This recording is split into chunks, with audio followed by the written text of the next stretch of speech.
ঈশ্বৰৰ প্ৰশংসা হওক। সাধুতাৰ মংগলজনক হিতোপদেশ ৩ অধ্যায়। হে মোৰ বোপা, তুমি মোৰ ব্যৱস্থা নাপাহৰিবা, কিন্তু তোমাৰ অন্তঃকৰণে মোৰ আজ্ঞাবোৰ পালন কৰক, কিয়নো তুমি সেইবোৰৰ দ্বাৰাই তোমাৰ আয়ুসৰ দীৰ্ঘতা আৰু জীৱনৰ বছৰবোৰ শান্তি লাভ কৰিবা। দয়া আৰু সত্যতাই তোমাক ত্যাগ নকৰক, দুয়োকো তুমি ডিঙিত বান্ধি ৰাখা আৰু নিজৰ হৃদয়ৰূপ ফলিত লিখি থোৱা। তাকে কৰিলে তুমি ঈশ্বৰ আৰু মানুহৰ দৃষ্টিত অনুগ্ৰহ আৰু সুযশস্যা পাবা। তুমি সমস্ত মনেৰে সৈতে জিহুৱাত ভৰসা কৰা, তোমাৰ নিজৰ বিবেচনা তুমি নিৰ্ভৰ নকৰিবা। তোমাৰ সকলো কাৰ্যত তেওঁক স্বীকাৰ কৰা, তাতে তেওঁ তোমাৰ পথবোৰ সমান কৰিব। নিজকে নিজে জ্ঞানী বুলি নামানিবা, জিহুৱালৈ ভয় ৰাখা আৰু বেয়াৰ পৰা আঁতৰ হোৱা। সেয়ে তোমাৰ শৰীৰৰ স্বাস্থ্য আৰু তোমাৰ হাড়বোৰ মগজুৰূপ হ'ব। তোমাৰ সম্পত্তিৰে জিহুৱাক আদৰ কৰা আৰু তোমাৰ সকলো আয়ৰ আগভাগেৰে জিহুৱাক সন্মান কৰা।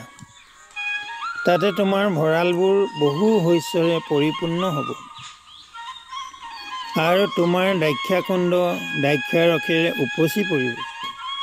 সেয়ে মোৰ বোপা, জিহুৱাৰ শাস্তি হেয়জ্ঞান নকৰিবা আৰু তেওঁৰ অনুযোগত আমনি নাপাবা, কিয়নো পিতৃয়ে নিজ প্ৰিয় পুত্ৰক যেনে কৰে, তেনেকৈ ঈশ্বৰেও যাকে প্ৰেম কৰে তাকেহে অনুযোগ কৰে।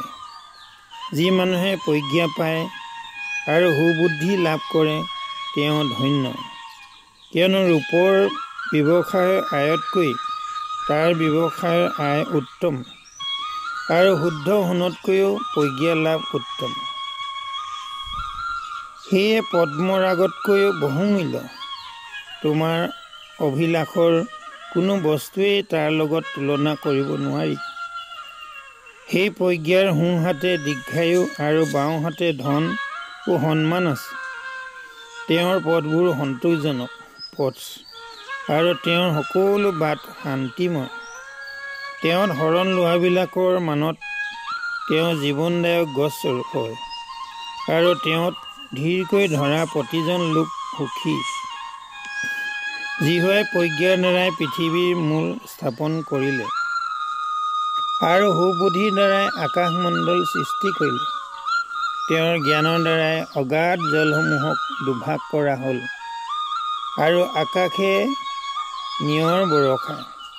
হে মোৰ বোপা, তুমি সেই সকলোক তোমাৰ চকুৰ পৰা আঁতৰ হ'বলৈ নিদিবা।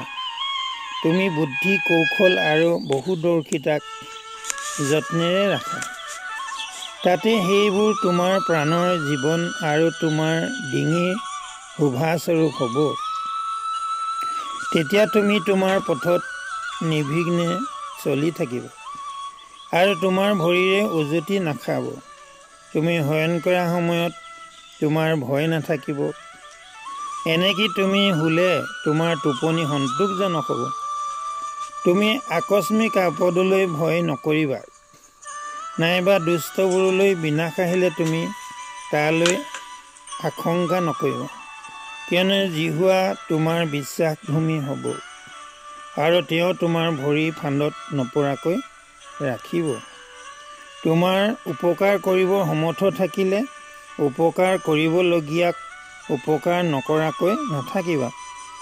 যেতিয়া তোমাৰ হাতত বস্তু থাকে, তেতিয়া তুমি যোৱা, আকৌ আহিবা, কাইলৈ দিম, চুবুৰীয়াক এনে কথা নকবা।